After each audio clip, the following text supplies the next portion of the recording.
darkest place when we struggle with each unknown.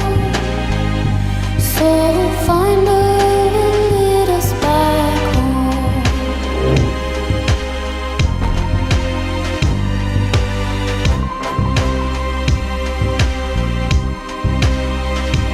Demons hide inside of our minds.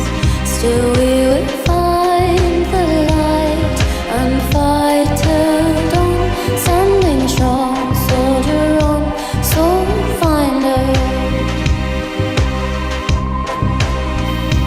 So find her a saving grace. No hope within the darkest place when we struggle with each unknown. So find her and lead us back home.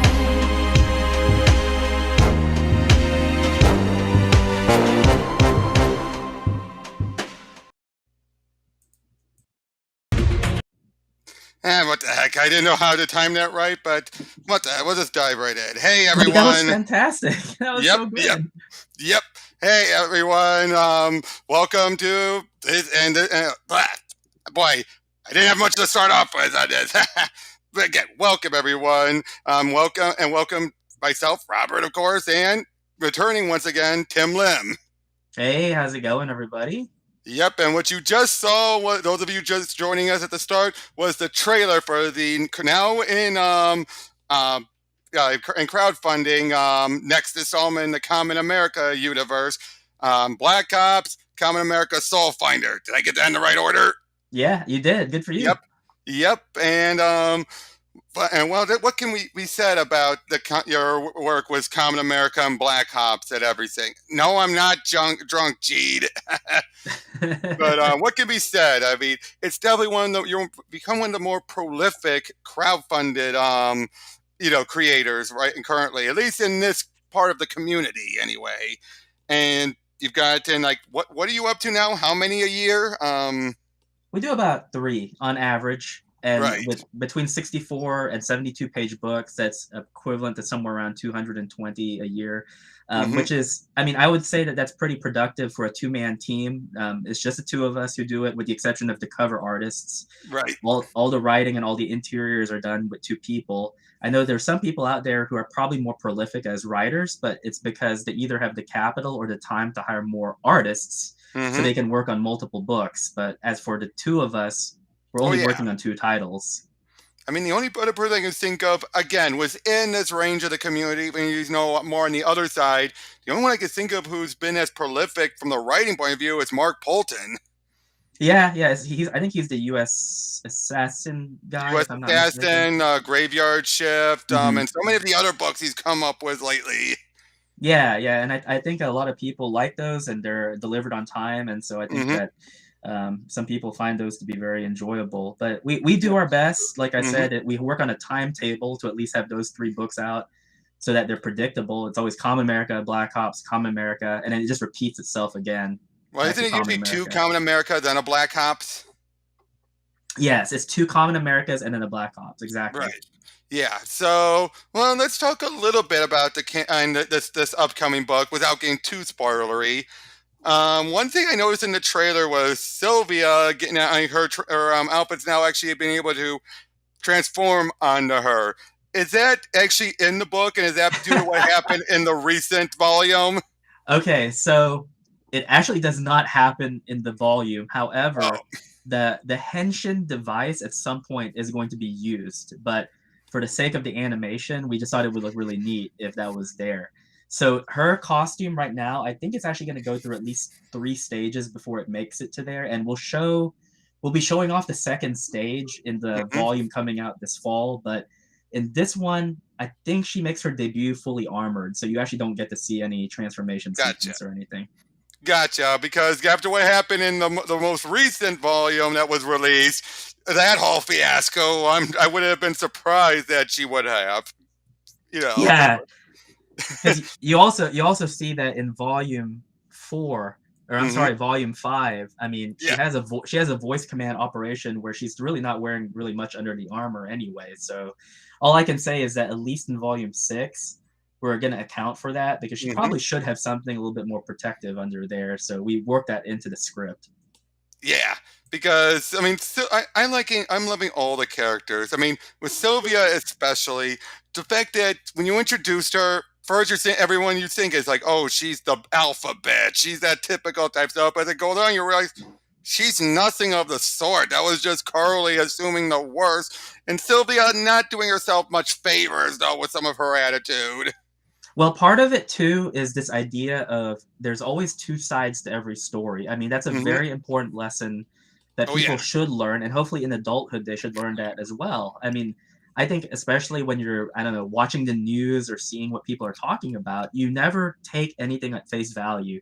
Hmm. The inquisitive mind should always think to themselves, what is happening on the other side? Because I've heard it all the time. You know, they'll say like, "Oh, we're gonna run out of water by 2020," for example, and then Hmm. you read the article and you get into the nooks and crannies, and it turns out it's like, "Oh, astronomers think that if there's a solar flare that's of this magnitude, Oh. this time, then we're gonna run out." So It's like, well, duh, of course that's going to happen. But then you have people who want to latch on saying, you see, this ties into my belief. And it's like, it has nothing to do with your belief. well, yeah, and that's confirmation bias. Now, Yeah. it's funny that you bring that up because I was going through some old reviews and I listened to one recently. It was by the Right Geek. Mm-hmm. She sadly passed away last month, but Ooh. I was looking I through know. her Yeah, I life. heard about that. I heard about that. Yes, it was very tragic. If there's anyone in the chat who's inclined to do so, or any Catholics, make sure to pray for her. But Mm-hmm. her last review for Common America was actually volume 2, and she was remarking on Sylvia's character, and she said, "Now I don't know the writers that well, but I know how they plan things, and it would not surprise me if later on they show that Sylvia is actually not as bad as she's portrayed to be. We're only seeing it from Carly's perspective, Mm-hmm. not from hers." And it was funny that she pointed it out because I thought we actually were doing that. And it was revealed in volume 3, like she's actually not that bad of a person. She comes Oh, yeah. across that way because of the way she carries herself, and sometimes I think her wording could use a little bit of help. Oh, But yeah. Like when she's she at saw, heart a good person. yep, like when she saw Carly as Common American, it's like, who are you? It's like, the way you guys even wrote it, it's like she's coming off like, okay, like dismissive, like, you know. You know what I mean? Because I remember that. That was in volume, yeah, when Carly first met up with her and everything. Just this dismissive tone she gave her, and Carly's like, "Meh." Yeah, so you know that they had some backstory. There was something going on there that would be fleshed out in later volumes, which we have. By the time we're at volume 6, actually going into 7, they're still Mm-hmm. kind of rivals, but it's more on friendly terms. I mean, I Right. think it's more equivalent to maybe, to use another pop culture reference, like Vegeta and Goku, kind of that relationship Ah, where there's a pseudo rivalry going on, but they also are very able to work together in cohesion. So the good thing right. is this. So for this crossover, the main plot is we assembled the 3 former villains across 2 universes. So you have Vermilion Masquerade, Mm-hmm. who was the principal villain for the first saga. You have Hair Trigger, who was the principal villain for Black Ops up until Volume 4. Yep. And then you have Sylvia, who technically wasn't a villain, but she was definitely a foe Mm-hmm. to Common America. And the 3 of them have to team up because basically Black Ops is actually, even though it's Task Force 22114, Mm-hmm. that's the government designation. The problem is that it's still considered a private military company owned by the Freeling Oh family. no. Yeah, Penelope is actually kind of the owner of that, and Oh, right. So every time I the had government no idea about that one. Right. So every time they have to hire Penelope to join that task force designation, you know, she has to agree to do it. Now, obviously, they're the good guys. Like they're not going to do anything weird. So Right. what happens is, uh, Agent, what was his name? We call him Agent, Ooh, well, which one? Which one? The bald the one, or bald guy. Yeah. Oh, oh, Agent Hudson. Agent Hudson. So right, right. Yeah, you don't always mention the names that often. It's sometimes easy to forget.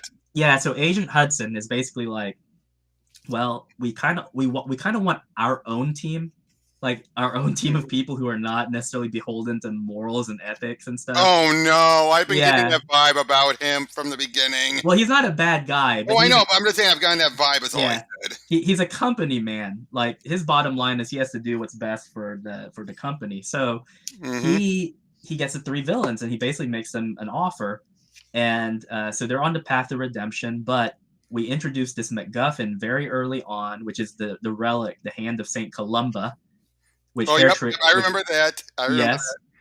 and Hair Trigger is in possession of it, and basically Father Redder Hold on a second. has No, Gene, it's Town Club. It's a Michigan brand soda.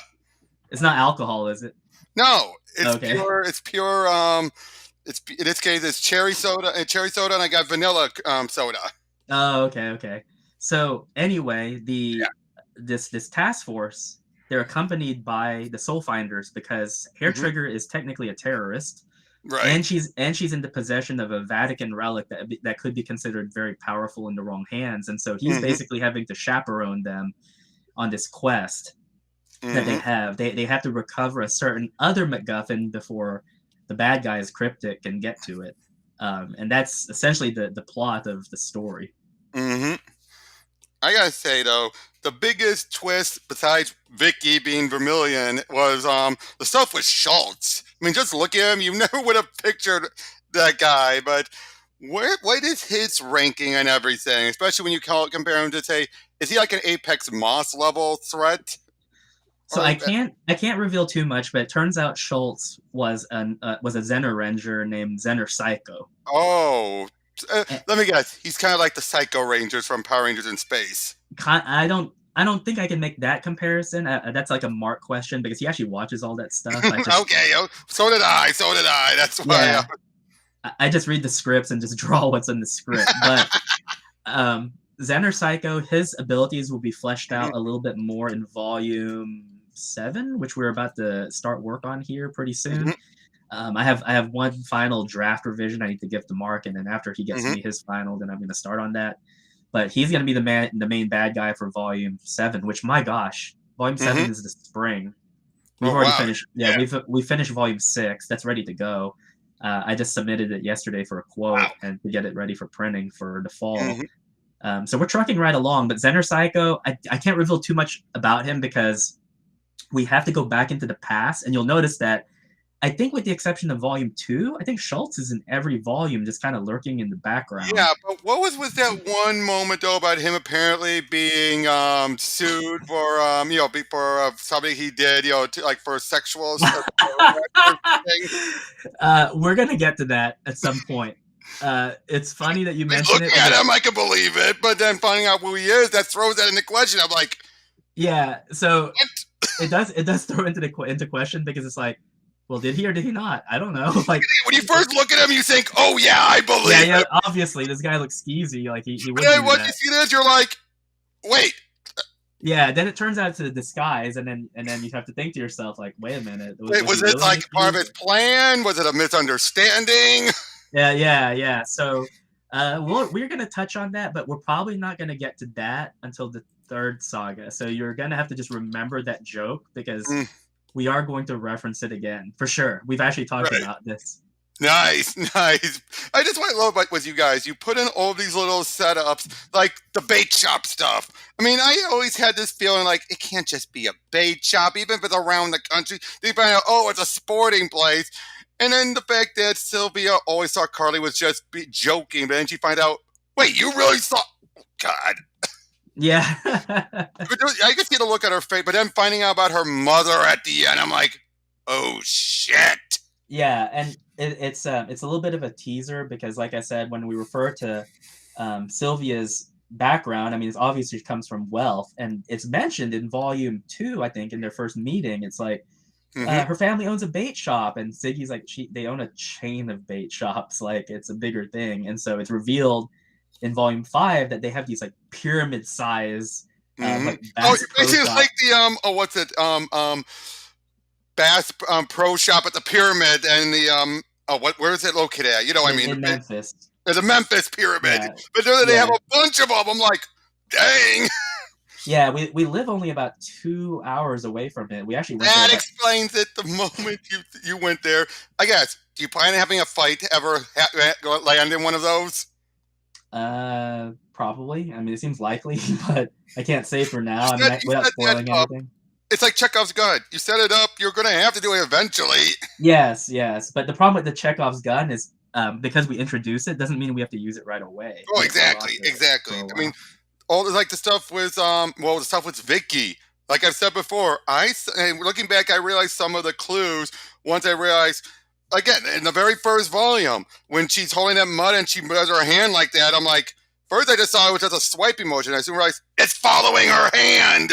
Yeah, it's following her hand, and then there's clues all throughout. Like for Mm-hmm. example, she has an aversion to water. Like Mm-hmm. when Kimiko is like reacting to it, you could tell like Vicky's reaction is like, "Oh, this isn't good." Like, "Oh, why Mm-hmm. is the water counteracting the mud?" So we sprinkle little hints in there. The other thing too is I think if I'm not mistaken, with the exception of Misha, Mm-hmm. throughout the first 4 volumes, Vicky is the only one who has an earth palette as far as her colors are concerned, Yes, green that and is very purple. true. Yeah, and her hair is brunette. So we Plus, have also the fact she was a geologist, right? she is a geologist. Yeah. Yeah, Uh-huh. it's like duh. Yeah. So I mean, those things are there too. There are things in the crossover that do harken back to the past, and we do have some setup for what we're going to do in the future. But it serves as a nice bridge Mm-hmm. to Volume 6. Now, as I've mentioned before in several streams, you don't have to read this to enjoy Common Right, right. America. We just pick right back up, and if you have read it, then you're going to get a little bit more insight into certain things that happen, but Oh it's yeah. not essential for. It's like how in the last crossover, the only thing that really truly came out of that for Common America was the fact that Vicky was able to now manipulate rock. Right, exactly. And then we make mention of that in Volume 4 when she says, Yeah, "Hey, I got a new power." You know, my I'm stupid. gonna totally rework Mount Rushmore. Yeah, yeah. We're gonna rework Mount Rushmore using my stone abilities now. So Mm-hmm. there are little things like that. I had mentioned. I think I was talking to the Geeky Puppet Show last night, Mm-hmm. and I said that one of the complaints that we got for Volume 5 was they said it's a little bit too bloated. There's so much going on, like as far as like new characters and people coming back from the past and things like that. Mm-hmm. And we heard that, we took it to heart. But the good thing I have to tell people is that that's the setup for at least three sagas. Yeah, So we're introducing every character that's gonna matter. it's like Jeff Johns' Green Lantern run. How many times did he set up stuff in the middle of one arc that wouldn't be paying off for like a year? Right, right. Yeah, we put all that stuff in there because the payoff is going to be long term, and we did the same thing kind of in Volume 1 and Volume Mm-hmm. 2. We pretty much introduced all the characters you need to know so that you can make it through that first saga. But the good thing is that we've really front loaded this one. So Volume 6, I've gone through it. It is a much cleaner, more streamlined work, Mm-hmm. and I think Volume 3 is going to be even more so of that saga. But in the meantime, the crossover, as far as a serious piece of work goes, I think if people are less inclined with the comedy and more inclined for something that's almost like a straight up action story, I think Mm-hmm. they're gonna love it because that's essentially what it is. Mm. Now, when it now with I'm trying actually try. I had this thought in my head and I lost. Oh yeah, bringing. I remember one of the times when I was talking about bringing back Maid and a nice testosterone. You guys were originally talking about. Oh, we guys think about different names, but it looks like you guys decided to keep the names. What made you guys decide to just keep them? Well, Marmot Maiden I like because one, it hasn't been used yet, so we Mm-hmm. already have it. And then the second one is it took Mm-hmm. me forever to come up with the name Common America. I mean, it Right. took a long time. I mean, weeks of just sitting there with a pen and paper, crossing out names that have already been taken. I did the same thing for iced themed people, Mm-hmm. and it is impossible. Like everything has been taken, like Tundra, Absolute Zero, So I Freezing start Point. throwing. You realize, okay, we can't change it. Let's just keep it and just change the look. Right, exactly. So let's just keep it, change the look, modify it a bit, and we did the same thing for both of them.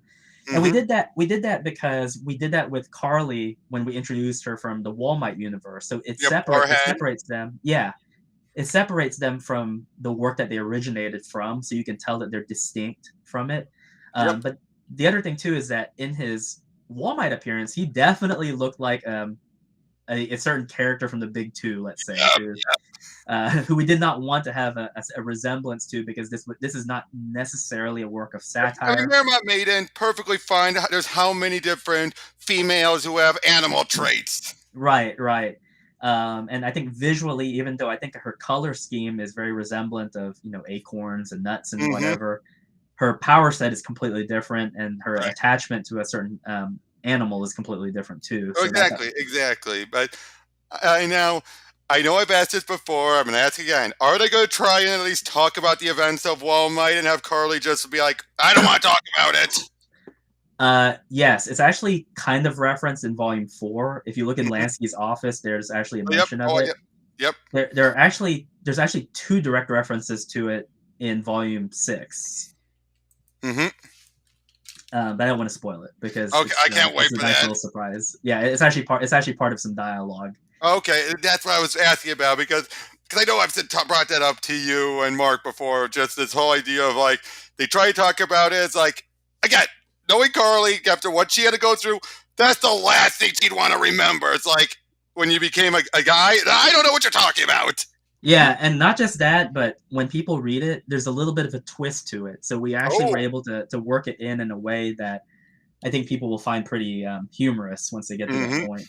Now, is Walmart fully canon, or is it more broad stroke now? That has part to do with what happens in Volume 6. So we Oh, basically explain in what way it's canon. okay, And I it think is a broad stroke. It's not like a one for one. It's exactly no, what. it is not. I think that's a little bit ambiguous, but yes, you're correct. It is not a one-for-one canonical reference, not an entry point. Because if you think about it, there's some things in there that are not canonical. For example, it says that she's from Boston, but in the Mm-hmm. book, she's from Indiana. And another Or she thing is can't that sew, and the backup story was one pool. It's like, I don't know yeah, how to sew. And she says she can't sew. Uh-huh. she's a fashionista. Yeah. So in a way, it's canon. What we do in Volume 6, we'll reference it. It's canon, but it's also a pseudo retcon of Mm-hmm. kind of what happens in that book. But it's actually explained in its universe as to how Yeah, that works. you could just say whoever took the power in it next retcon things. Yeah, and we normally don't like doing retcons. I mean, we Oh, tend I to be know. pretty. We like to treat everything as it being purely canonical in our world. So we actually found a way to make it canon and yet not canon at the same time. I'll tell you what.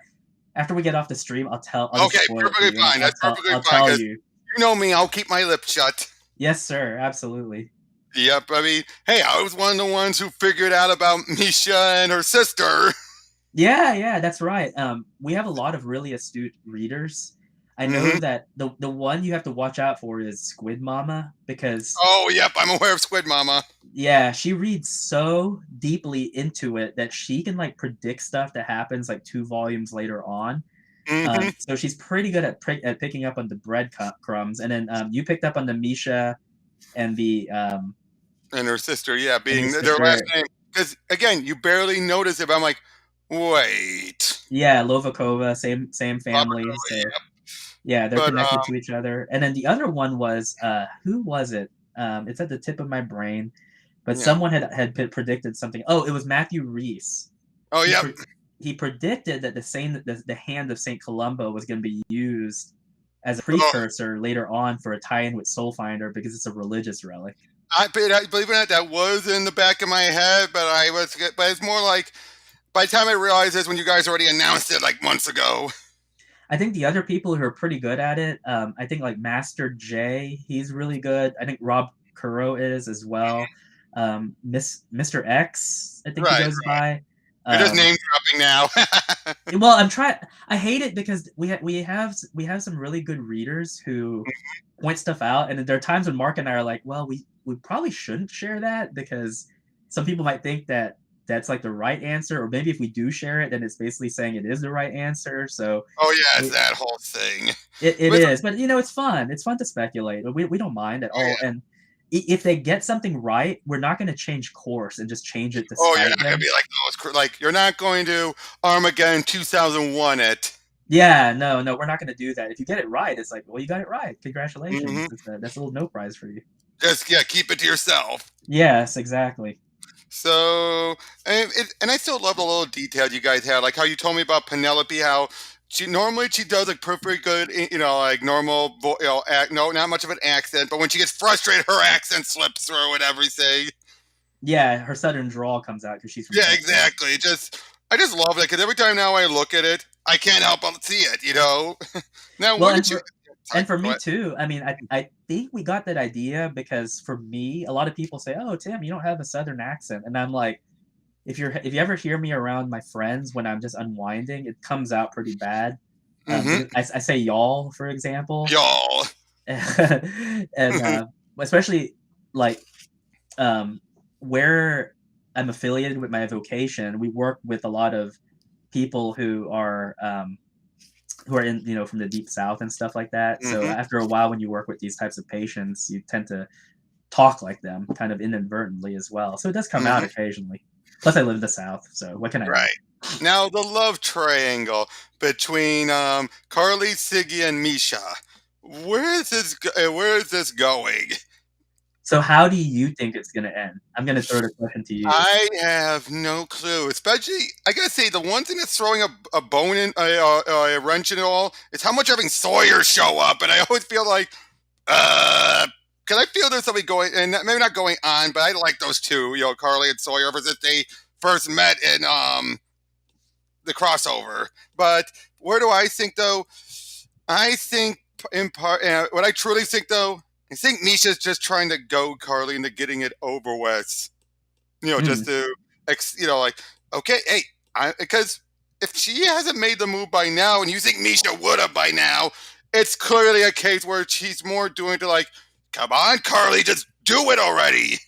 Or maybe she has made a move and Siggy had rejected it. Oh, that's a good point. That is Yeah. a good point. And to be fair, it could have been that moment when they were in the gun shop Mm. when she was teasing him. Or what about isotosterone? Like, where does he fall into all of this too? Ooh, oh. So you you got you got suggest you got you su- isotosterone, you got Siggy, and you have Sawyer. yeah, So those I three. Oh, but you gotta do a story with just the three guys doing something. we're gonna address that in volume what is that volume 7. Siggy's gonna have a Mhm. bigger part.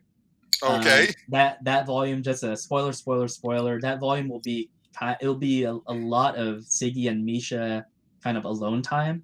um Ooh, that's all I can really say, I but understand. I understand. yeah. So I think some people well, okay, that's a tough one because some people like the will they won't they type stuff and some people Oh hate yeah. it. They're just Oh like, yeah, this and is that's so that's the annoying. hard thing to do. I understand. It's always the hard thing. Oh, I think Rob Curl just put it best. Misha's making all the moves, but Siggy's still holding off for Carly to say her piece. And I gotta say, the fact that Carly just assumed that Siggy was her boyfriend is like, no, Carly. Do not assume without you even having to say anything. Don't think it's like an unspoken thing. Well, that happens a lot on the Geeky Puppet Show last night. I had briefly touched on it where there's Hmm. this idea. I think everyone probably went through something very similar Hmm. in their early adulthood. You're friends with a girl, and maybe for a long time, but Hmm. then you both enter that awkward stage where you're not sure like what the nature of your relationship is. Like Right. you think you've been friends this whole time, but maybe it could be a relationship, or it could be like, well, we don't want to risk it because we're Oh yeah, that friends. whole thing. Yes, and so, if it wasn't clear before, and I think it's because, like, we've had some readers who kinda criticize that, but I swear it's because they're older. They're like, Hmm. "That doesn't make sense. They would know by now, like, who's who," and I was like, No, "No, I mean, think about no, it, like, no. I think canonically, Carly is somewhere between 20 and 21, so she's really young. She's not even she's like Yeah, she if she might was look in a little college. older the way you draw her, but that doesn't mean that she is older. No, no, she's not. She's very, very young, How old is fresh out of Misha though? Misha's the oldest of the group. Hmm. If I had to guess, she's probably in her not her mid-20s, probably a little bit younger, probably 24.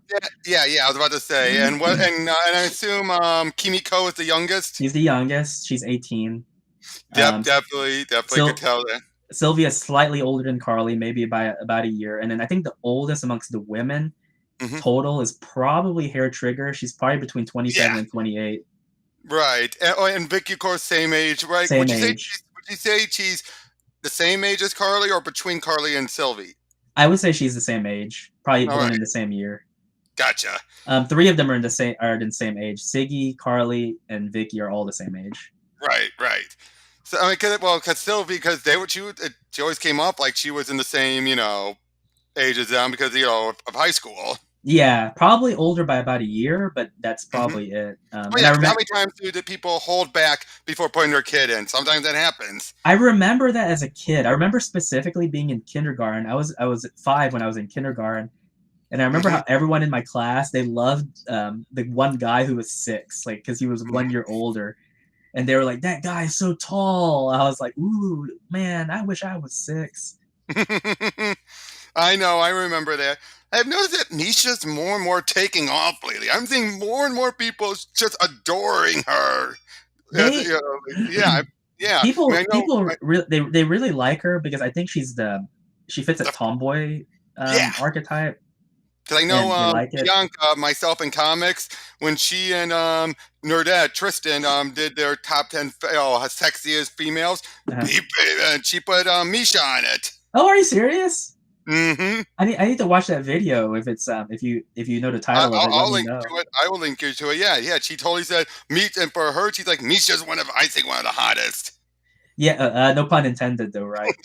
Of course. Because she's hot. We've been getting Hmm. a lot of requests for more art, so I know we have at least 2 pieces coming Hmm. of Misha art, just because people really like her, so it's like okay. Yep, yep. But I think Kimiko deserves a bit more. But then again, you give her a bit of focus, but I think obviously people are waiting for that moment where she gets a bit more focus. You know what I mean? Yeah, we thought we gave her her due with volume 5, Oh yeah. basically with her whole subplot. But I think that's Um, because that was more Carly's subplot. It felt more like, if I could be honest, and from my point of sure. view, it felt more like Carly's subplot and less her. Like she was more like part of the subplot, but it was more about Carly getting over her hang-ups when it comes to corporates. I think part of it is that what we're doing with the second saga is we're actually going to try and explore a lot of their backgrounds, Hmm. and we kind of overstepped it because Kimiko's background was already touched upon in Volume 2 when she first Yeah. appeared. So we didn't want to retread all of that ground again with Volume 5. But, I mean, shoot, we have these volumes planned into retirement, I guess, for as long as we can keep on going. So Yep. Yep. as long as people keep on reading, at some point we're gonna bring out more of Kimiko's character. Nice. Now, what are you gonna do for other in Black Ops? I mean, Black Ops is basically gonna be the crossover books, but is it just gonna mostly keep it to Black Ops Common America / whatever, or I uh, have a surprise that I oh, cannot tell people, all right, and say no more. it will be divulged though. I think at the Hmm. end, when people get their books and they see the last page, I think they'll understand what's Oh, happening. okay, okay. Uh, but is it someone else's book? I am. Well, here's the thing, Robert. It probably would have to be because we only have 2 books. So Hey, that's true. You got a good point there. You got a good point there. You got a very good point yeah, there. because Soul Finder's not ours. I had to think about that. I was like, wait a minute, Soul Finder's not even ours. I Yeah, worked on that's it. true. And that's the other thing. You guys referenced Soul Finder Volume 3. Volume 3 isn't even out yet. Yeah, but the good thing is that for this book, you don't need Volume 3. You can just read Well, it. yeah. So canonically, Volume 3 actually takes place before this one, but you That's don't. what I was thinking. It doesn't influence it in any substantial way. So Yeah, it you doesn't guys affect came up anything. with a chronology and all that, so I'm assuming that Soul Finder 2 and 3 probably happen at the same time, and then leads into the events with Volume 4, for example. I think Doug's timeline works very similar to us. It's essentially on a real scale, so Hmm. it's about every 3 or 4 months from volume to Right. volume. So there's not too much time in between. I think the only exception is between volumes 3 and 4, and between Yeah, didn't they three, say like, didn't Misha say it was like a year? It's been a year, almost like it's been 5 or 6 months five since or there's. 6 months. Yeah, Yeah. but between volume 3, Up volume there's four, there's Bianca saying that. I love Misha. between volume 3, volume Black Ops X Common America, and volume 4, those all take place within 5 weeks. Like it's a really Hmm. quick progression of time that takes place there. Mm-hmm. And now with Lansky and this new group he's affiliated with. I mean, obviously you guys went with Super Sentai for the influence, obviously, but how was Lansky able to get away with everything? Let me see if I can address this without spoiling anything. Oh yeah, I We'll understand. I understand. we'll just say that Cynthia Prestige is really rich. Oh, so I it's mean, the I whole mean, idea of I mean, going. think about it this way. Think about it this way. So, in the news, you have some politician, and it's like breaking news: politician caught by committee for committing this crime, and you're like, oh, they're Mhm. going to jail, and then the next headline is judge throws out ruling, and you're like, Uh, what? Like, it's how did part of the that reason why. happen? Part of the reason why people were so amazed and so glad that Johnny actually was able to win out over Amber. It's like if it was any other case, you'd think, oh, it would have been like the UK trial. Don't just give it to her. Yeah, so I mean, it happens a lot. I mean, sometimes we have some readers who say like, "Oh, that part is unrealistic," and the irony is, it's like we actually did that because we saw it happen, like in the Hmm. news. It's so crazy how quickly that happens. Someone will get accused of something. I mean, shoot, they might even do prison time, and then their prison sentence is cut short because they're a Oh yeah. Oh, celebrity.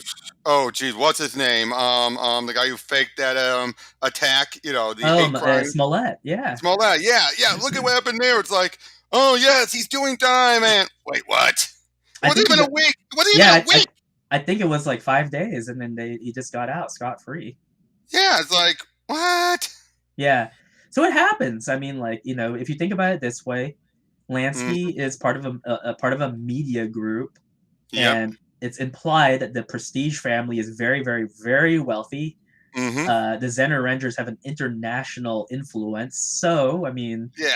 if there's some strings that need to be pulled for whatever reason to get Lansky on board, I mean, they'll And do it. I'm guessing it's through the Prestige connection. It's obviously how Sylvie got her was it like the first choice. Right. Yeah. Oh, That explains I so don't. much. I think I might have spoiled something. Yeah, I did Oh, spoil something. Okay, so the oh, spoiler is this. Um, it's obviously because that connection between the Prestige Corporation that she was the one picked to be oh common yeah, I think that's UN. obvious. I think once you made that reveal at the end of Volume 5, I think that had pieces fall into place. Yeah. You So just need to confirm it. yeah. So yes, you're a very astute reader. Hmm. That is definitely a connection, and it is something that's referenced in Volume 6 for Yeah, I sure. mean, it makes the most sense, really. It really does. Yeah. It's money talks. I'll tell you. Okay, I don't know if you've noticed this, but Hmm. Mark and I were laughing at it, and I think it's a joke we're probably going to put into Volume 7. Have you noticed that all of Carly's friends are wealthy except her? Oh, wait, even Misha? Yeah, because the Lovakovas are rich. They own the Oh, largest paramilitary group in the world, or they did. I think I've missed that. I think that went right over my head. Yeah, I mean they did until they became terrorists, and Oh, then they yeah, kind of lost obviously. But she everything. probably has a lot more money stored away, right? No, so Oh, no. so no, so I don't think we'll ever reference this in the book, but it's understood. So typically, Mhm. when you're put under witness protection, a lot of Oh, times your assets are liquidated. I mean, you don't have access to oh, them. Um, and so ooh, typically, especially during extraditions, I mean, mm-hmm. yeah, that's why she had to take a job at the gun shop because it's like, well, True. if you're lucky, the feds will give you maybe 14K to get your To life get started started, again. to get your life sorted and all that. Probably explains why she went to Carly. And I still love that look on her face where Carly's like, hey, and she's like, why am I doing this? Yeah, yeah. Why am I doing this It's again? like I have nowhere else to go that I know of in the States, but I got no choice. Yeah, exactly. And there is something that it's a trope in anime, but we actually haven't really utilized it yet, which is in anime, typically like let's say they need the beach episode. So Oh, yep, yep. they conveniently have one of their friends be really rich so that they can all just go to the beach and stay in a condo or whatever. Yeah, But but given what their livelihood is, they can go on the beach whenever if it's the right event. right, but the funny thing is that her three friends are all rich, or they at least came from wealth, but there's excuses as to why they don't use their wealth. Misha, obviously, it's because she actually doesn't have that much money anymore. Hmm. Sylvia, we're going to explain kind of why in volume Given this was her six. mom, I can already get some ideas in my Yes, head.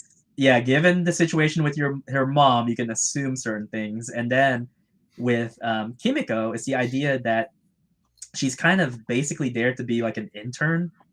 Is Hmm. essentially her function. So I mean, there's only so much they can do. Now, don't get me wrong; they've kind of used their pull to do sponsorships and stuff like Right. that. So I mean, there's a little bit of a revenue I love stream. that bit. I love them throwing the ramen, and then Misha. Misha doesn't care. She doesn't hate. She hates all that stuff. She doesn't like promos and stuff. But I think she's better off at the end of Volume 5 because basically the agreement is a reverse sponsorship, where it's Hmm. basically Carly saying, "We'll sponsor you. You're not sponsoring Yeah. us." Yeah. And Exactly. Exactly. And I think also with Kimiko, the fact she wants to be a radiologist and all that. I mean, does that ever is that? Do you have plans for that, or is that just a throwaway? no, we have plans for that. I That thought is so. that's a pretty important part to kind of what happens later on. But Yeah, it, go, especially if they're dealing with they're pretty much are powered by radiation. It kind of makes sense. um, so some people were asking us. They said that part at the end where they decide to sponsor the larger corporation. They said that doesn't happen, and I'm like, it does. And I actually have a personal story about that. Ooh, go ahead. When I was living in Austria, I had this roommate named Eddie, and Eddie, he and I were both Americans, and Eddie he was just a rocker. That's all he wanted to do was Hmm. just be a rocker. And I was there for about off and on for about 2 years. I would go back to Austria probably every 4 months or so and stay for a few weeks. So I essentially lived there for a long time. But I asked Eddie, what do you want to do with your time here? Because you're not gonna be here as long as I am. And he said, I want to get a sponsorship deal with Red Bull because Red Bull is in Austria. And I just thought to myself, like, that is ambitious. Like, you want to have a sponsorship Yeah. deal with Red Bull? I was like, you play in a cover band. I mean, okay, like a guy can hope and dream, and I think that's healthy. Um, Hmm. I lost contact with Eddie until 3 years later.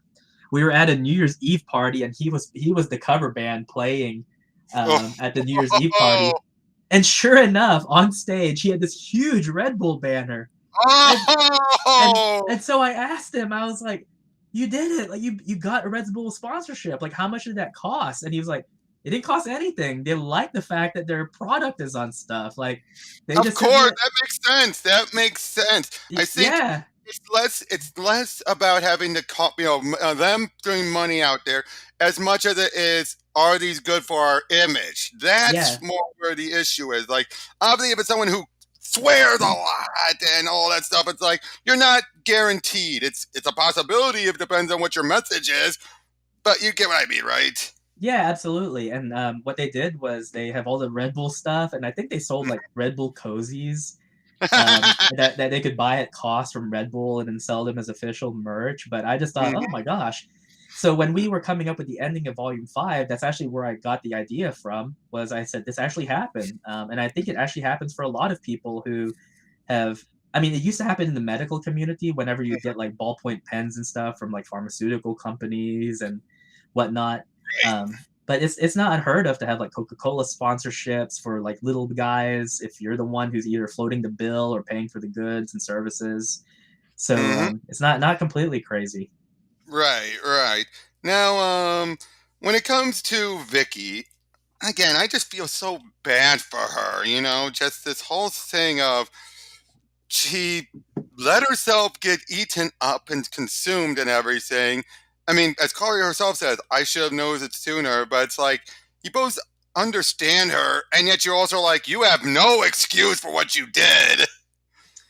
Yeah, and the problem with her is it's a lesson in hubris Hmm. because these were obviously things that could have been confronted very, very early on. But obviously, she had a very deep seated resentment over years of being kind of pushed aside. But I Carly's think friend, Carly's friend, Carly's friend. right, but I mean, a lot of that is addressed in Volume 4 when Carly says that like it's rubbish because you portray yourself as a victim, but you chose to be a villain. Like Exactly. you were Now, you were the one who Lansky didn't accepted the help. offer. I do think Lansky didn't help. Lansky No, seems she to be the never. kind of guy who can make the worst in people if they let it. Right, A good way and of describing him, he's the kind of guy who can bring out your worst, even if he doesn't mean to. Even if he's not even meaning to, he will bring out your worst side if you let him. yeah, a lot of times in life, just because you have a reason doesn't mean you have a right. Two Exactly. completely two completely different things. And Mhm. unfortunately, Vicky just chose poorly in this instance. Now, the funny thing is that She could have been she the villain, but then let Carly know. Instead, kept it a secret. right she has a good heart though. I mean, it's obvious because Mhm. she doesn't kill. That's a Commando rule of Gene as hers. well. Also, you could tell. Yeah. So you know that at heart she's a Mhm. good person, but like I said, I mean, several Now, good people they get blinded by yeah, rage and jealousy and mhm, whatnot, and it's a very common part of yeah. human failing. Now, unless it is spoilers, you don't have to answer. How much has her power diminished after Schultz took whatever he gave her? If she was at 100% when she was gifted extra chimeratons by Zen or Psycho, by the time we see her in Black Ops X Common America X Soul Finder, she's at 25%, so she's at a So she's quarter of not the going power. to be able to change Mount Rushmore No, again. she can't. She can't summon mindless entities, so she can't Oh, make like things do so her bidding. so would you say if we're going by Dragon Ball Z type of stuff, he kind of unlocked her full potential, but then relocked it? Yeah, he unlocked it. Well, he unlocked it, took it away, but Mm. left her basically with the residual element, like the Oh, stuff that. so he didn't. So he gave her. He unlocked. So what he initiated was unlocked it, but then he drained her. So it's not even Yes. just. So, oh, geez. So, but So he when claimed the he gifted the power, but he really didn't, did he? so what happened was she was struck by the same Hmm. debris that everyone else was, but Right. he gifted her with extra chimeratons. So he basically Oh, infused her. And so at she's the at the level that everyone else is at was their abilities. correct. Now that begs the question in terms of if it's possible to have Vicky be at 100% because she has more chimeratons. What would that True. mean if like a common America was at Oh, 100%? that's a good question. Now here's what Yeah, yeah. Blanky. We know he's a scumbag, but is he really bad or is he just so full of himself he cannot tell? Nah, he's Like, is there evil. a redemption arc for him? Is there a No, redemption arc? no, there's no redemption arc for him. Okay, hey, you never know. You never know. There are some moments where you look at him and you're like, oh God, this guy's so bad. But at the same time, you're just like, you always wonder, but there's none at all. Okay, fair No, enough. he's the villain who unfortunately will always get away because Lex Luthor. yeah, they exist in real life. And the reason he's in there is because he's a representative of the type of person, the type of villain that you cannot just take out by the Mm-hmm. law, and you can't take them out with your fists because technically everything he's doing is kind of above ground. It's really sleazy, like the way he does Mm-hmm. it, but he is pretty much a distillation of a lot of things that we learned in recent years with regards to politics, the news, personal issues, things like that. I mean, Mm-hmm. that's him in a nutshell. Oh, geez. You guys have gone through something similar with your own, I mean, with a Lansky type trying to turn people against you. Yeah, I mean, like in personal lives, everyone has their own Lansky. Everyone, Yeah. if you've ever encountered someone in high school who, I don't know, Oh, yeah. who always like Look, pushes you around and stuff, but then every time the teacher comes, he's just like, oh, I'm just messing. Like, look, like we're friends. Lansky's kind of he's pretty much what Carly assumed Sylvie was. Yes, exactly. So Yeah. it's exactly who he was. But the funny thing is that she probably thought better of him because he was her agent. So Oh, there was a yeah. degree of trust there. Whereas Carly is more, that's the other thing I noticed with Sylvie. She's more naive than we thought. Yeah, yeah. The fact Sylvia's yeah, she's naive. We'll just put it that she way. is, for her age especially. I mean, Kimiko, she's young. She has an excuse. She hasn't fully been out in the real world. Sylvie seems like if I'm gonna guess, her mother sheltered her. I'm betting. I cannot talk about that, but Okay. yes, there's something Um. going on there with their relationship that Now, I also noticed in the summary, preview stuff for the upcoming crossover, it mentions Hair Trigger's power was triggered by the hand. yeah, I thought and that was the case where we find out she always had that power, but it was from the hand. yeah, it's from the hand. Oh, why? Because it had some of the chimeratons in there. Probably not as Correct, much as the others, correct. but It has chimeratons in it. but not a lot, right? Like not a lot on its own, No, right? I'll tell you the funny thing is that in theory, Hair Trigger is probably just in terms of her power level, she's actually pretty weak, but Mm-hmm. her skill level is really high Oh because yeah. she's a If you want to go sharpshooter. I for mean, JRPG comparison, what would you compare her to? If I had a what? I missed that last part. JRPG comparison. Oh, I don't know. I don't play JRPGs. Okay, because I know it's okay. But I also know it's Badger. I love Badger. I love him. But it's like, Yeah, I love him too. yeah, but is Siggy being proximity to everyone? Is he going to get any residual Chimeratons, or is he going to be one of? He is not. Oh, He is not, and we'll actually explain it. Have you noticed there seems to be a reason why it typically only affects, unless it's gifted to a man, it typically only affects women. oh. And Wait, there's does that mean a Badger reason. is a female then, or is it just because animals are more susceptible? No, there's a reason for it, and it's at some point we're going to address the origin and the nature of the Chimeratons. Nice. But that's going to be a little bit off, and Yeah, I bet you probably 2024, 2025, right? Well, yeah, it's gonna be like 2030, I think, probably when we get to that far, point. yeah, no. But So, the Chimeratons have an interesting behavior system, and it's by design, and so that's something that we're holding close to the chest, and we'll reveal when the time is right. But there's a reason in particular why so far it seems to be women who have that ability. That is very interesting. Now I've noticed also Penelope has stayed mostly to Black Ops, but you've been bringing Sawyer around a lot more into Common America. Is that intentional, or just because we just need someone there? It's like we need someone to represent the team, or yeah, why? we wanted someone to represent the team, and not just that, but we kind of wanted to give Sylvia someone to have a crush on.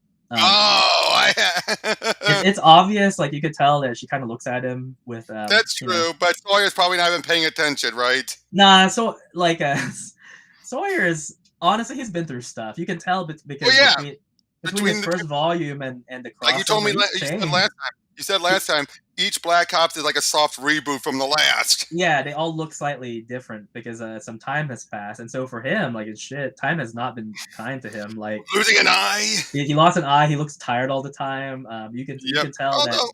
I think when he's in Common America, he seems a bit more upbeat there, except when Public's there and he's like covering his face with something classified, like. Whoop. Yeah, exactly. So, partly the reason why is because I thought it would be weird if we had Penelope come in, because then you have like a lot of women around. I was like, true. We need some guys here, just so people know. It's like, nah, there's dudes here and they're cool and we like them too. Don't want to be a girl fest all the time. No, because then it would just be like, I don't know, kind of weird. I think it's the polar opposite of a sausage fest, and even then, most people love to have all the girls. You're going to have some people be like, "Oh, they're no different from feminists who just want all the women to be in power." It's like, oh no. I'll tell you a funny story. Some people were like, "Well, how is it that Siggy is like around all these girls and it's like not affecting him?" It's like, if you work in medicine, like for example, let's say you're a nurse, but you're a man, you're surrounded by women all the time. Like it's not unusual. My profession, I work in audiology, and the ratio for audiologists is like 1 man to every 5 women. I mean, it is. We are outnumbered. So you just get used to it. I mean, if you remember, doctors were always like, I don't want to say I say this as a joke. I'm not being serious. They were the original harems.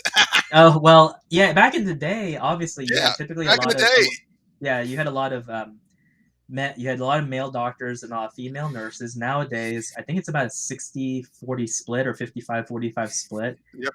Between Oh, sorry. I was going to say to Xander. Xander, I would agree with you on that, but she was more focused on Commando G more than anything else. And she seemed like she was still spaced out more than she was actually paying attention to Sawyer. What was the question? I'm not looking at the chat. Doesn't Vicky look at Sawyer a bit too when she's captured? Oh yeah.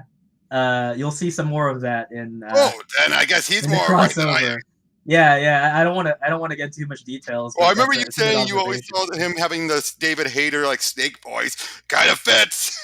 Yeah, he's whatchamacallit. He's gruff. We'll put it that way. He's more clean cut than Snake for sure. But and I'd still say remember you saying you always saw the Lorenzo music type voice for Siggy. I always find that still weird. Just hey guy, just kind of. Yeah. He's like, oh hey Carly, hey Sylvia. Oh hey Carly, but then but just at the moment when he's like, I think I'll go over here.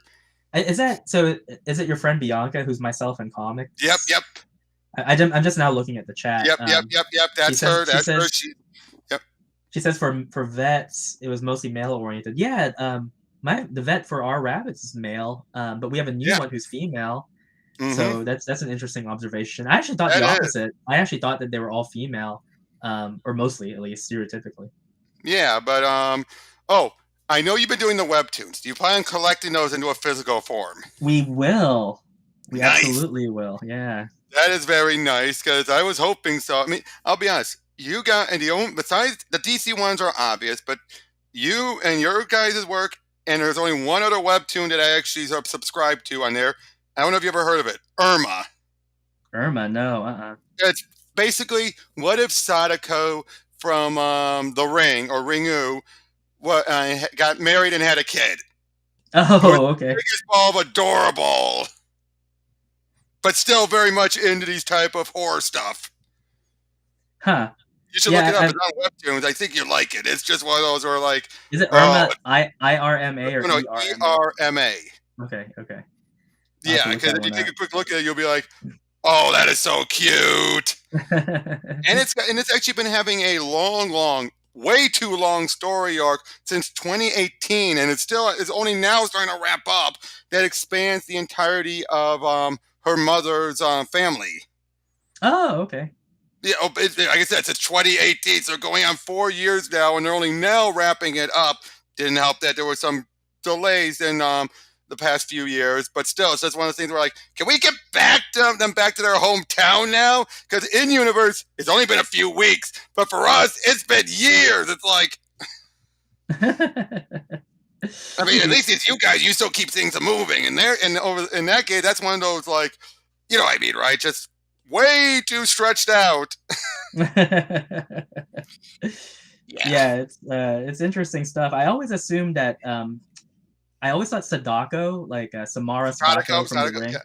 I always thought that was a proprietary character, and so it's kind of interesting. It is, but it is. It's also hard to enforce copyright on because it's such a prevalent ghost in. Oh yeah, I mean it's so simple of a fiction. design. Can you really trademark a woman with long black hair wearing white coming out of a TV? Especially when you say it's a ghost. Right. I mean, it's one of those things where it's like you could trademark the name and the general stuff, but yeah, it's pretty easy to skirt around that so long as you're not using the name. Yeah, absolutely. Yeah. Now, with the webtoons, obviously it's a bit more. I've noticed a lot of the webtoons are a bit more lighthearted. Are they all completely? We should take them as canon, or there's still some levity? No. So it's all canon. It is all canon. The webtoon is canonical to even the more outlandish stuff. Yes, even the more outlandish stuff. We are collecting it though at some point. That is awesome. Is it going to be crowdfunded? Is it going to be crowdfunded, or is it going to be on Iconic Comics directly? It won't be. It'll kind of be crowdfunded. It'll be offered as kind of an add-on to another campaign, so you can buy it with as a supplement. Hey, I will definitely do. And that's one thing I still love about with your books and everything is that I just love how it's, they're so cheap and affordable. I mean, yeah, normally on their own it's like $30, but the fact that with you guys, $16. Well, I mean, obviously that's in my case with the shipping, and I just still love it. That's I know I bring this up so many times, but that's still, you guys are still the gold standard for how to handle crowdfunding in my eyes. Now, granted, I think Sean Gordon Murphy's plot hole is the gold standard on every level as far as how well the story was, but that's like it's Sean Gordon Murphy. What do you expect, right? Yeah. But I appreciate the gold standard comment. Thank you.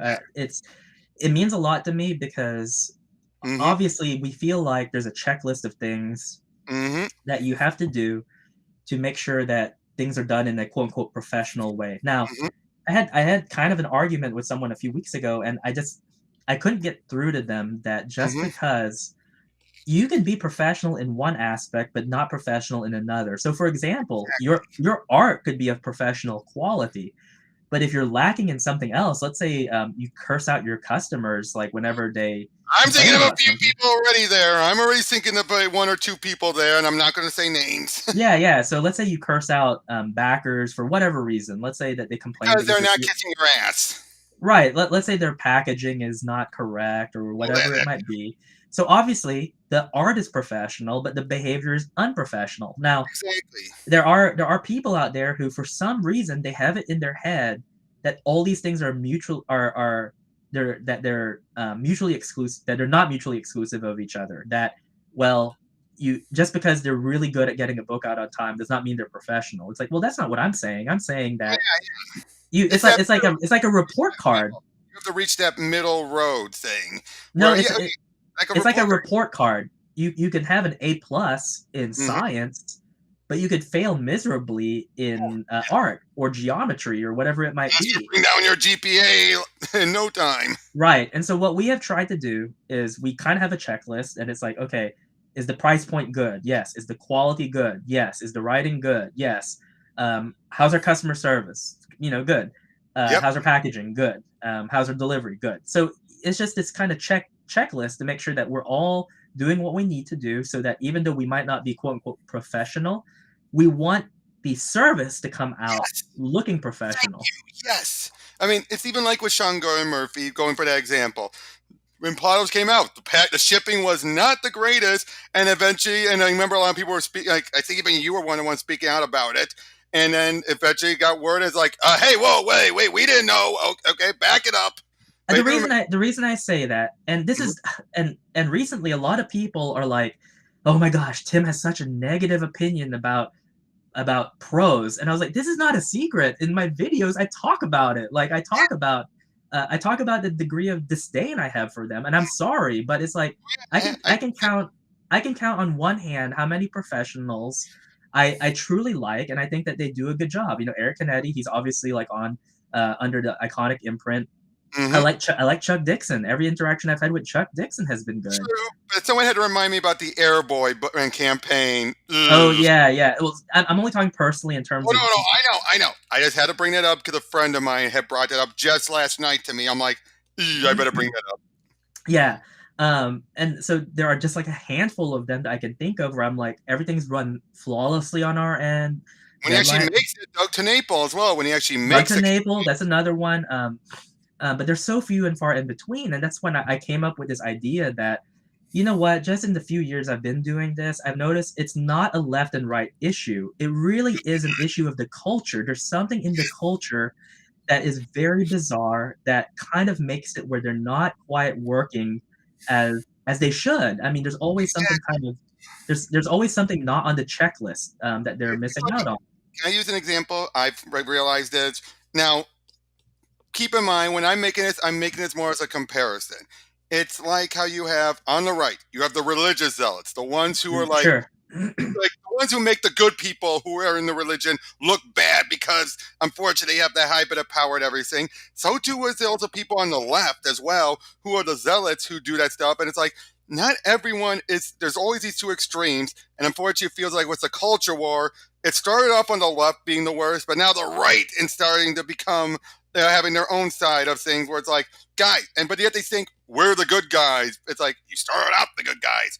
You're not the good guys now. Well, What's your attitude with how you're treating your customers because they're not kissing your ass? Well, what ends up happening is I think it's a grab for power. It's more like they don't like the fact that they're the outsiders, Yeah, and there's that resentment. And so when they're in the position of authority or power, then the true nature comes out, where it's like, now the tables are turned. I'm going to use those same tactics that I did not like against you, and that's one of the reasons why. Don't get me wrong, I still am pretty much I am in touch with politics. I kind of have a tangential understanding, but by and large I just got kind of sick of it yep, because that's what I saw. I would just see people who I thought there's no principle. The moment you had that thirst for power mhm, and you made it to a position where you had influence, you kind of forgot like everything that you talked about. And that's one of the reasons why and I say this all the time, people in the chat might know it. I don't like the word fan, and I don't care if you use that word. That's fine. I mean, it's in our lexicon, and yeah, there is no substitution for it. We have no other word to describe it. But the reason why we don't encourage a quote unquote fan base is because fan comes from the word fanatic, which yeah, I which remember Doctor Who.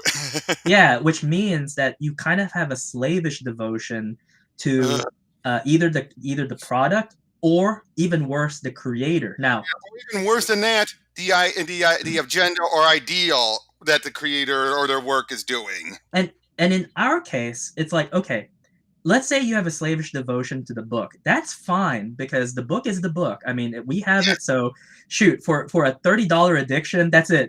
Your addiction gets you 2 books a year, you know. So Yeah, no harm, no foul. If you want to say you're a fan of the book, great. You know, if it's giving you enjoyment, exactly. you enjoy the story, that's fine. The But way you guys do it, it comes off more of a fair. Like if there is this fan base, like you said, the way you guys have been doing things, it makes it much more easy to accept and all that stuff. And you know what I mean, right? Like because I'm not going to name names, but it's like when you have it be someone who takes too long in between, but still having this big die-hard stuff. Those are the ones that get more vicious compared to ones who are able to release it in a timely fashion, like you guys. And you get what I'm saying, right? It's like, I do, and it's part of the reason why I kind of wish that people did not like my personality, because it's like, don't don't buy my books because of my personality. My goodness, like, that's exactly how I am. And I've told you this before. If I make it, I'm now looking. I want to just get my work out there, and I want people correct. to enjoy my work. But I'm not in this to make millions of dollars or whatnot. I'm not in this to be like I want this huge fan base. I want a fan base for my work, yes, but I don't want it to be because of me myself. I want my Yeah, work to stand on its own, and myself is just like I want to go back to the days where you didn't care about what the creator said. and that's hard because I think that it's a part of our fallen world and our human nature, but it is difficult sometimes to separate the work from the creator. You kind of see them as a synonymous thing. But I'll give you an example. I don't care about what actors do. Like, I have never cared. Like, some people, I remember as a kid, people would be like, "Oh, are you gonna go watch the new Schwarzenegger movie?" And I'm like, "Why?" And it's like, "Well, I heard that you like Terminator," and I said, "Yeah, but I like Terminator. Doesn't mean that just because the actor's in their movie about like his twin brother doesn't mean I'm gonna go watch it." And I remember how like a lot of people thought that Mhm. was weird. And I remember as a child thinking it was weird when like girls would have posters of like New Kids on the Block or teen bands, and I'm like, The way you're describing this, I totally get what you're and talking. I'm like, okay, so I remember as a kid, you grow up and it's like, okay, the girls like New Kids on the Block It's and a crush. It's a NSYNC, crush thing. right? And then I'm like, now I can see like, I don't know, like middle aged men have like devotions to like other middle aged men who like do Ugh. That's creative where I'm input, and like, I'm like, this is kind of the same thing. But luckily, I hope that we have come across as kind of discouraging that. I can't think of anyone who's just like, well, I'm just gonna buy everything that you do because I like you. It's like, no, I buy it everything that takes you a lot for do. me to earn. A creator has to earn that for me, and even then, I only have a handful that are like that. George Perez was one of those. May he rest in Unfortunately, peace. may his rest in peace. Yep. Um, Jeff Johns has earned that. He has very much earned it. Joshua Williamson has earned that for me because I like it. But again, if you notice, it's mostly the writers where I do that. But even then, it depends. The book still, basically, the way I see it is, the creator's name gets my foot in the door. It's yeah, the yeah. content that lets me stay or take off Luster Dog in the chat says, "Bar, are you a fan of your own your work?" own work. I would I hope am so. actually not. Oh, I'm actually my own worst critic. So oh, probably see, it's not. how and how much you changed all the designs since Black Ops 1 I all the way know. up to the recent stuff. I Heck, even know. looking at the first Common America one, if you don't mind me being a little critical, it looks a little toonier back then compared to now. Like, It did. It's changed significantly. yeah, I mean, I was just re-looking at that and how chibi Carly looked in the first volume, and everything compared to later. Like right here, Yeah, yeah. Oh, and I gotta say, I'm glad you finally showed her mom. I mean, I know you said before in the book her parents are somewhere else. I mean, her mom's in the picture, but we never saw her until finally in volume 5. Yeah, and you'll see them again in volume 6, 7, 8, 9, 10. I mean, you'll see them quite a lot Mm-hmm. moving forward. And if you catch today's webtoons, you'll definitely see them again too. Nice. Yeah. Now, what about Bandit Okami? Is he just gonna be one of those like what Shocker was the Spider-Man, just that low-class villain that's just gonna be there to get beaten up? No, he'll be pretty formidable. He's actually my favorite of the villains. Oh, really? Yeah, because so his backstory, he's essentially like he was a Mexican cartel gang member who had an assignment where he was in Japan, and while he was there, he Mm-hmm. fell in love with Japanese culture, So he's essentially like a really, really bad dude who just happens to be a weeb Mm-hmm. at the same time. So Right. uh, I don't know. There's a lot of fun things that we can do with him as a character that I'm thinking about. Mm-hmm. Well, I gotta say, one of my other favorite bits is kind of reminding me back with Black Ops Volume 3 was the little story at the bottom. Oh yeah, yeah. Like The come on, story come on. at the bottom. And I just love how each one time Sylvie's getting more and more angst at come on, come on, come on, come on, come on, come on, come on, come on, come on. And then just edit, of course, say like, "You're paying for our room window that I had to crash you to get here."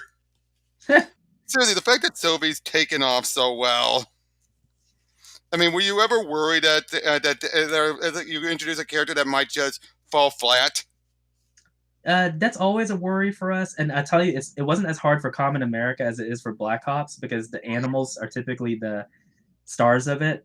Mm-hmm. So I mean, that those are the ones where we've had to try especially hard to make sure that the human protagonists have a chance to be defined. Right. So I honestly, though, that's more of a Mark thing because he's the writer. So he has the unenviable task of making sure that those characters stand out. but I know when it comes to Rigor Tortoise, he hasn't really come out of his shell that much lately. No, no, he stays kind of hidden. That's for sure. Yeah, it seems like the last time he did was that similar bottom paneled strip where he was, sequence where he was getting in position and shooting it off. Otherwise, he's mostly been staying in there to the point where I gotta say some of the things I forget he's alive. I keep thinking, oh, he's just, Patrioter's utility shell. I mean, you get my point, right? I do. You kind of forget since he's always in his shell. You forget he's actually alive in there. Yeah. Oh, hey, who's it? Xander. Xander, yep. Yeah, he says their parents are revealed to be in Progress City, Yep, Florida. Was mentioned. Yeah, very astute Yep, observation. I remember that. Yeah. Yep, and yeah, once Carly grew up and everything, yeah, it makes sense. And again, I just love it. How everything that's the other reason why I'm constantly getting the books. It's because you guys you plant the seeds, but it's all done in one. You know what I'm saying? Yeah. Yeah. Also, I gotta say, I really do like the outfits, giving them the little skirts and everything. Of course, that kind of cuts back on the ass shots a bit more. That was a kind of a topic of debate. People were wondering about it. I like the skirts too, personally. Well, I I mean, know. the leotards are fine. Don't get me wrong. Oh yeah, they are. I mean, and you can still have the skirts flap up if they want to see, the rears. See her bloomers. Exactly. And again, but I mean, I know that you need to come up with a design. So have it be that Vicky had been, had gave it to them before, and yeah, and because I did like that big reveal and everything, and for a brief moment you think it came through to her, to her. It didn't. Yeah. Hey, what's with the puking gesture, Bianca? What was that? She had to throw up for some reason. I don't know, but yeah. I mean, again, I'm just looking, and also once again with Vicky, I can't wait to see her redemption and everything. Because again, I really liked her when we saw her. She was cute and adorable, but now that's the other thing I got to ask: how much of that was her actual personality during volumes 1, 2, and 3? How much of that actually her, and how much of that was her putting a bit of a face on? No, I would say it was 100% real because her intention was she played the villain for as long as they could fake it so that she could find out what was causing it. She wanted to be the one to reveal what the Chimericons were, right? And after Carly had revealed that Gracie had already kind of talked to them and basically they did it, that basically just deflated her because there was no big reveal. There wasn't anything where it's like she got the help. Right. Bianca didn't like the skirts. Aw. Oh, is Bianca a guy or a girl? Girl. Okay. Yep. But and that's kind of where I've realized that. But even though, and the fact that she just tuned out anything Carl was saying, like he wants to talk to you about this stuff, like she doesn't care. She wanted the full credit. It's like she wanted the full credit. Yeah, she had. Ironically, it is kind of a downfall for a lot of people who are maybe well, big brained or academic is that they do want to be the star. They want to be the person in the spotlight who is able to discover something and reveal it and whatnot. And there's an anticipation. And then when you get deflated, it turns out like your hypotheses and everything have either been discovered or the rug has been pulled out from under you. I mean, it's a really hard thing to take. And And so it's, for her, she has nothing left to go on because she's already committed to the villain role. yep. But you met Bianca's who were you met Bianca's who were guys. She's asking. I have, yeah.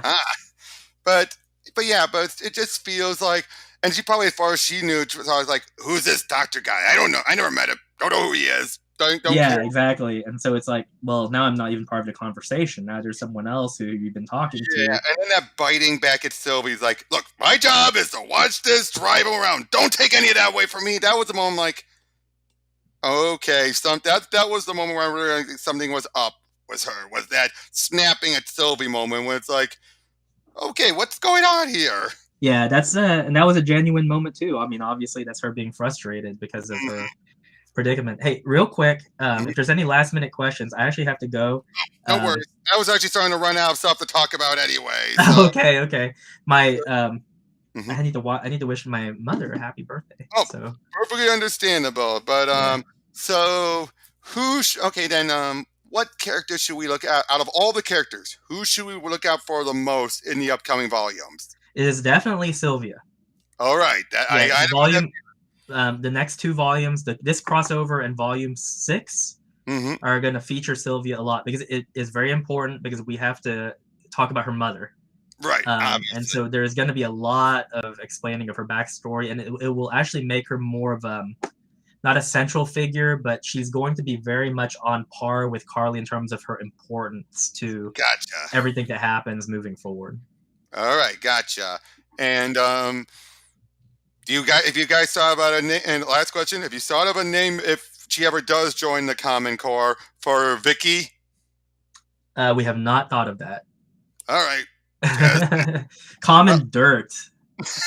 Common Earth. Common Earth, common dirt, common mud. Earth, people always thought, we're Sailor Earth. Well, you say Common Earth. Yeah. But then she'd be like, or no, if we're very clever, it could be common ground. Or soil, common soil. Yeah. I know, or common soil. I know that's what probably take you forever to come up with, right? Yeah. Common granite. Mommy dearest, my gosh, no, not mommy dearest. No. Okay, No. well, thank you for coming on, Tim. Thank everyone else for joining. Commentera, that's not a bad one. Commentera, I like that one a lot. Yep. But you probably got a long ways to go before she joins up, if she does. Yes, sir, absolutely. Well, Rob, I want to thank you again. Robert, I don't know which one you go by in that. Robert's fine. Robert, thank you very much for having me. I like having these conversations. I like talking about our product and our characters and whatnot in the world that they inhabit. So I'd be happy to come on again, maybe next or 2 volumes down the line. You just let me know. I think that's been our trend lately. Every 2 volumes or so. Every 2 volumes. Yes, sir. We'll make it happen. All right, then. Thank you all for joining, and we'll see you on the next one. Have a good one.